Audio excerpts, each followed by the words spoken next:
بسم الله الرحمن الرحيم. الحمد لله رب العالمين،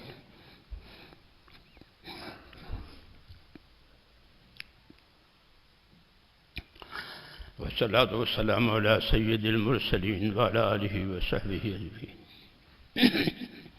أعظم الله أجركم وغفر الله لميتكم ورزقكم أجر الصابرين.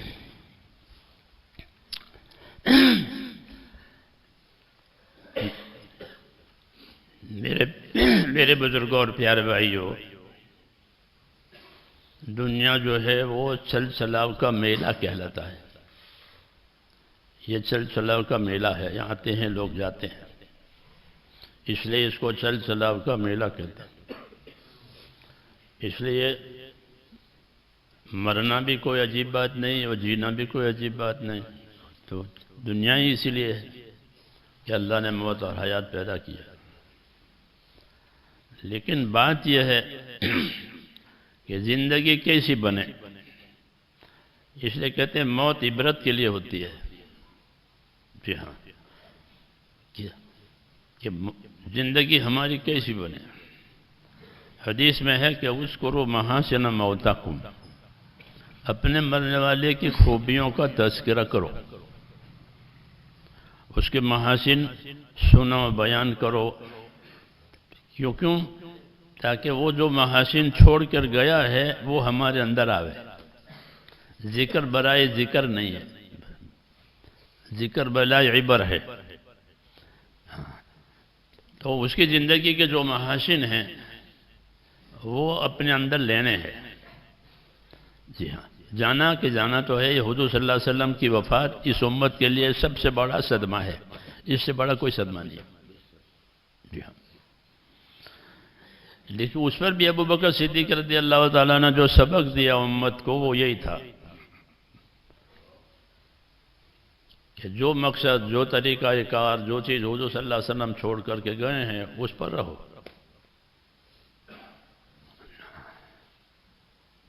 تو ایسے ہی یہی دے کہ مرحوم نے جو خدمتیں کی ہیں وہ ہماری زندگی میں آوے، اس کے لینے والے، اس کے زندہ کرنے والے پیدا ہوں.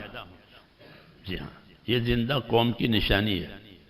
مولانا اعجاز علی صاحب رحمۃ اللہ علیہ ہمارے استاد تھے دیوبند میں، شیخ الادب، انہی کی کتابیں ہیں. تو وہ ہماری حاضری میں ان کا انتقال ہو گیا تھا رجب کے مہینے میں. سال ہمارا ختم ہو رہا تھا. ترمذی ان کے پاس تھی، ابو داؤد شریف ان کے پاس تھی. تو ان کی وفات کے بعد وہ رئیس الازہر مولانا حبیب الرحمن لدھیانوی آئے. ان کے دو بیٹے ہمارے زمانے میں پڑھتے تھے جو بعد میں لدھیانہ میں تھے، پھر ان کا انتقال ہو گیا. تو طلبہ پر غم تھا اس کا. تو انہوں نے فرمایا کہ زندہ قومیں رویا نہیں کرتی. ان کے اندر سے ایک اعجاز علی چلا گیا ہے تو کتنا ہی اعجاز علی وہ بنا لے.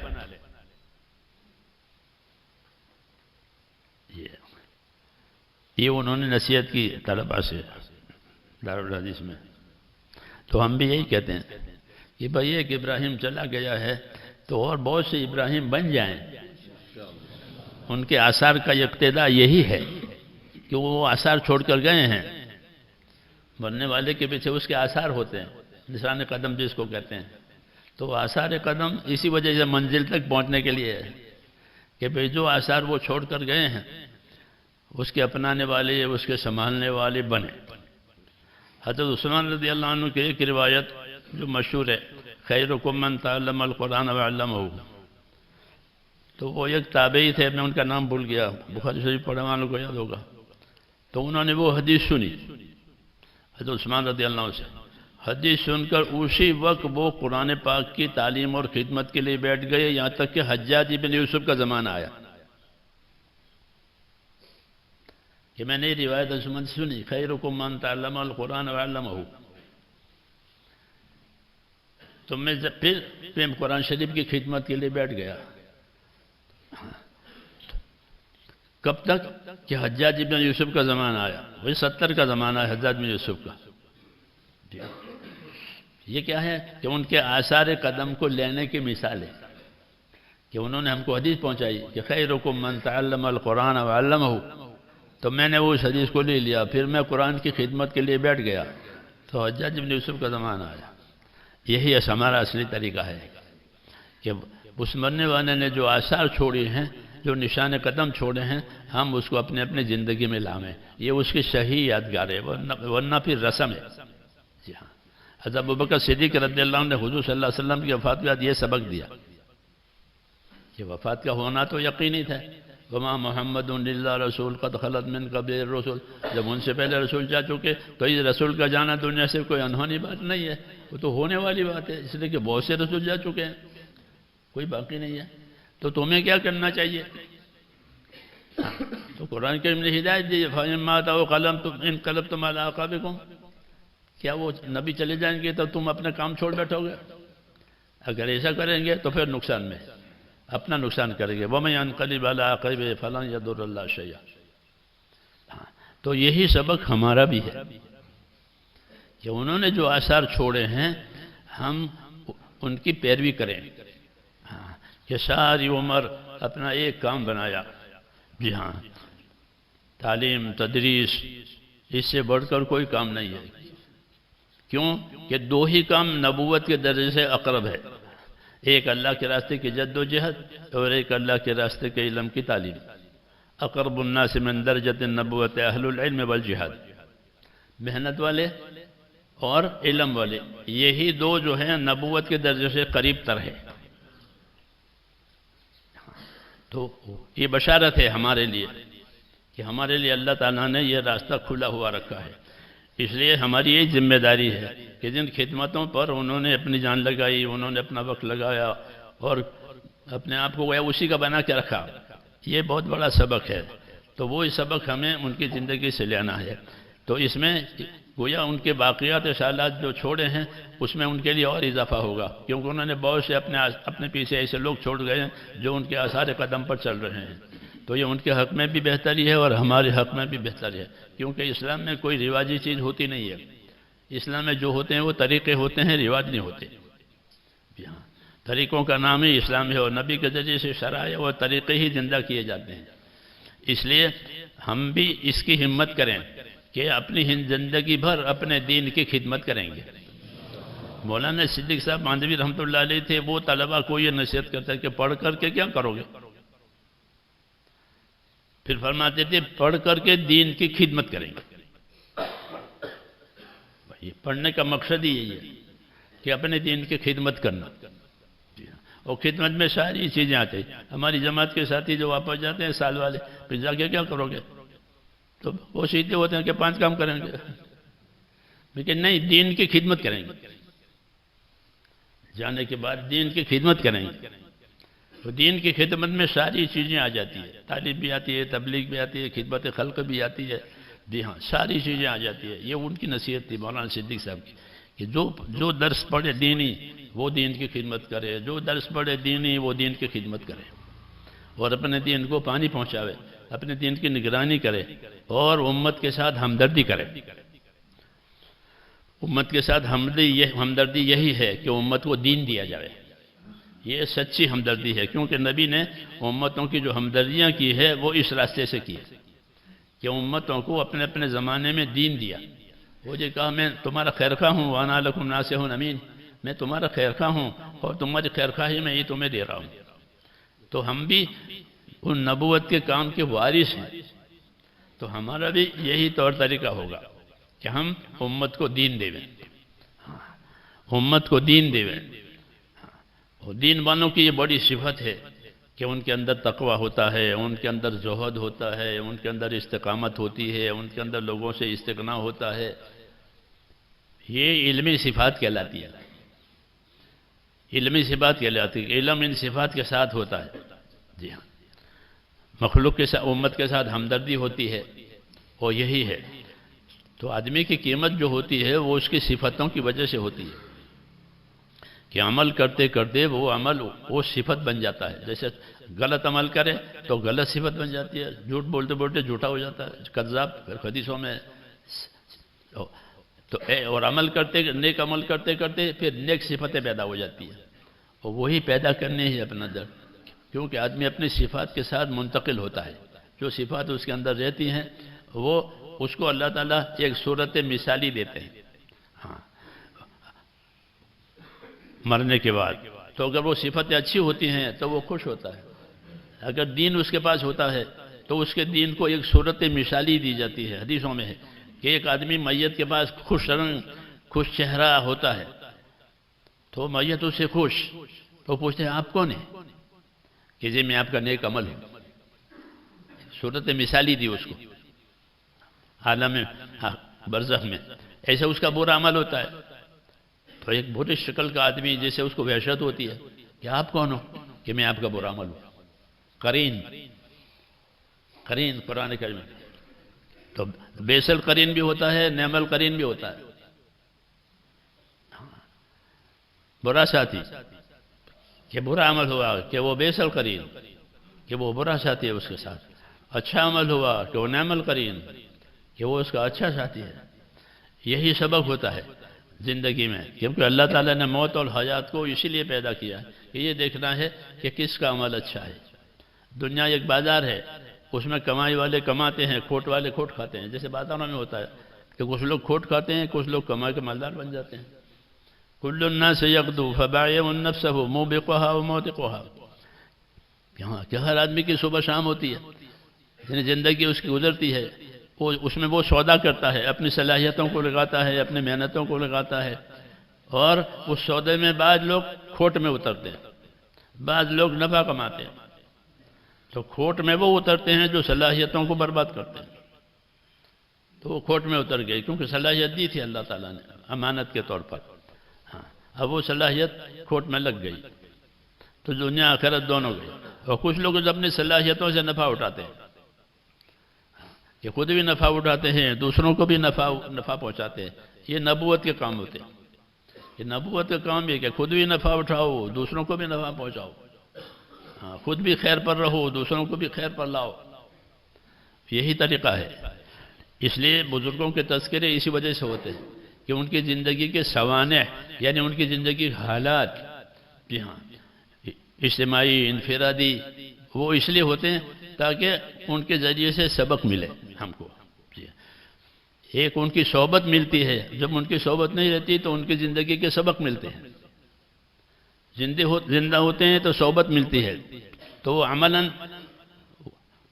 عملی طور پر چیزیں ملتی ہے۔ اب وہ نہیں ہوتے تو پھر ان کی زندگی کے آثار وہ قلم بند کیے جاتے ہیں، لکھے جاتے ہیں، مذاکرے میں لائے جاتے ہیں، تاکہ وہ آثار جو ہیں وہ ایک رہبر بنے۔ یہی تذکرہ کا مطلب ہوتا ہے کہ اذکروا محاسن موتاکم، اپنے ماننے والے کے محاسن کو دہراؤ۔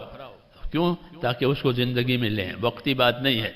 ہاں، وقتی بات نہیں ہے، بلکہ اس کو اپنے زندگی میں لینا ہے تاکہ جو خلا پیدا ہوا ہے وہ خلا پر ہو جائے۔ جی، یہی بات مولانا رئیس الاحرار صاحب نے ہم لوگوں سے کہی تھی مولانا شیخ الادب صاحب کے انتقال پر، کہ تم روتے کیوں ہو؟ تم اپنے اندر اعزاز علی پیدا کرو تاکہ وہ کمی پوری ہو جاوے، کھوٹ پوری ہو جاوے۔ جی ہاں، زندہ قوم بنو، تو یہی دعوت ہے۔ ابو بکر صدیق نے بھی یہی کہا تھا کہ حضور صلی اللہ علیہ وسلم موت، کہ آپ کی وفات تو کوئی انہونی تو تھی نہیں، انک میتون وانہم میتون، وہ تو پہلے سے بات آ گئی تھی کہ جی ہاں، تو یہ انہونی بات نہیں ہوئی ہے، لیکن جو چیز جو حضور صلی اللہ علیہ وسلم چھوڑ کر کے گئے ہیں کہ اس پر رہنا ہے، اس کو قائم کرنا ہے، اس کو دنیا میں چلانا ہے۔ یہ ابو بکر کا سبق تھا امت کو۔ جی ہاں، اور وہ آیتیں جو احد کے میدان میں نازل ہوئی تھی سن 3 میں، وہ 7 سال کے بعد پڑھی، سن 11 میں وفات۔ تو لوگ کہتے ہیں سمجھ تو یہ آیتیں آج اتری ہیں۔ جی ہاں، رہبری کے لیے۔ جی ہاں، تو ایسا ہی ہوتا ہے کہ جانے والے کے عمل کو دیکھنا ہے، قرآن حدیث کو دیکھنا ہے، تاکہ علم و عمل کے ذریعے سے جو رہبری ملے۔ تو ابو بکر صدیق رضی اللہ تعالیٰ عنہ نے وہ آیتیں پڑھی جو 7 سال پہلے اتری تھی۔ جی ہاں، تو یہی بات ہے کہ مرحوم نے جو زندگی گزاری ہے، ایک تو ہم ان کے لیے دعا مانگے کہ اللہ تعالیٰ ان کے مراتب کو بلند فرماوے، اور ان کی خدمتوں کا، ان کی عبادتوں کا بہتر سے بہتر بدلہ دے۔ حدیث شریف میں ہے کہ میت کی مثال ایسی ہوتی ہے جیسے کوئی ڈوبتا آدمی ہو، تو مثل مشہور ہے کہ ڈوبتے کو تنکے کا سہارا۔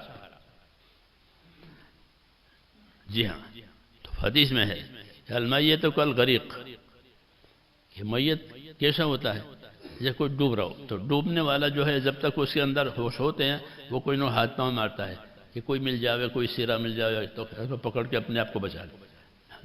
جی ہاں، ایسے میت کو بھی انتظار ہوتا ہے اس بات کا کہ کون ہمارے پیچھے ہم کو یاد کرنے والے ہوتے ہیں۔ ہاں، انتظار ہوتا ہے۔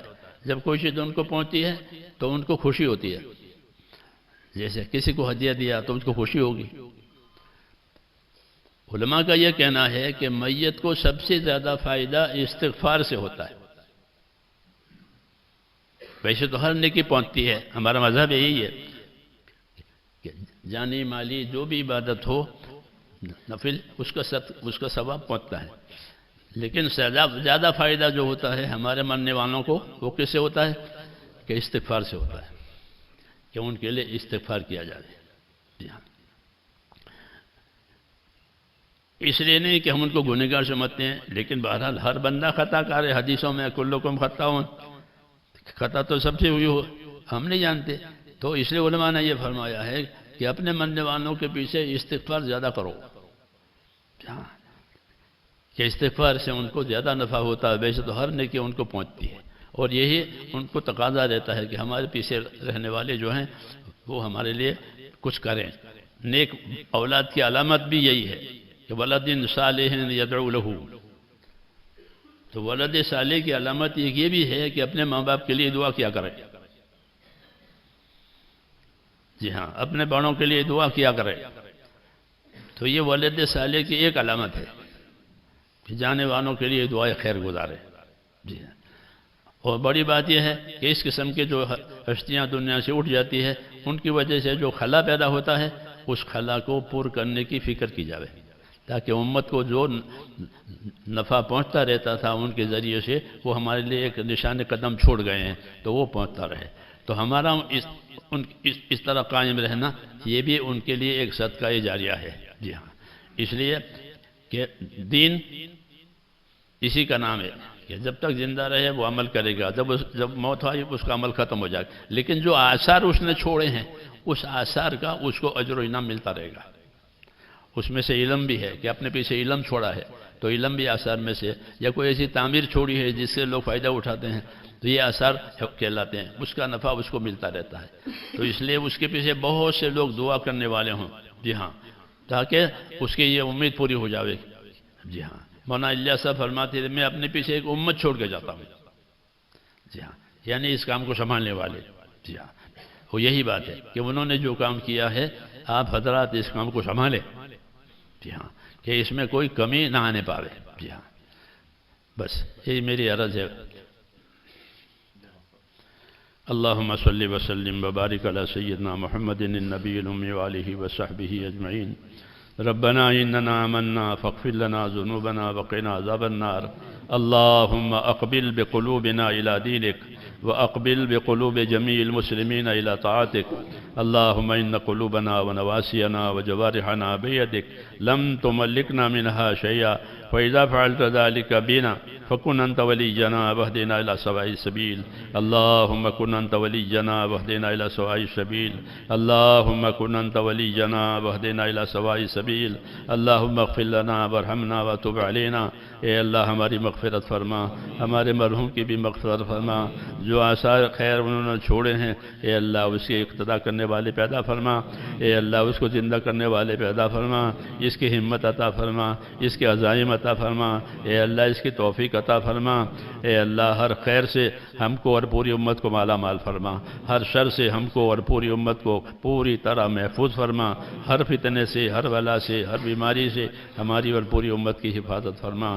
دین کے جتنے امور ہیں یا اللہ تو ہماری اور ہمارے دینی امور کی حفاظت فرما، یا اللہ تو ہماری اور ہماری دینی امور کی حفاظت فرما، یا اللہ ہماری اور ہمارے دینی امور کی پوری حفاظت فرما، اے اللہ اس کو نرغوں میں سے نکال دے، اے اللہ باطل کے نرغوں میں سے نکال دے، اے اللہ ہماری دینی امور کی پوری حفاظت فرما، ہماری اور ہمارے دین کی حفاظت فرما، اے اللہ جتنے خیر حضور صلی اللہ علیہ وسلم نے مانگی ہے وہ ہمیں عطا فرما دے، جن جن شرور سے پناہ چاہی ہے ان تمام شرور سے ہماری اور پوری امت کی پوری حفاظت فرما، اس دارالعلوم کی مدد فرما، اس میں برکت عطا فرما، اس کو خیر کا ذریعہ فرما، اور یا اللہ اس کو نعم البدل عطا فرما، اس کی خدمت اللہ اس میں خدمت کرنے والوں کو اخلاص عطا فرما، استخلاص عطا فرما، استقامت عطا فرما، حسن عمل حسن نیت سے مالا مال فرما، اے اللہ یہ خیر ہم سب کو عطا فرما۔ ربنا آتنا فی الدنیا حسنہ وفی الآخرۃ حسنہ وقنا عذاب النار وصلی اللہ تعالی علی خیر سبحان ربک رب العزۃ عما یصفون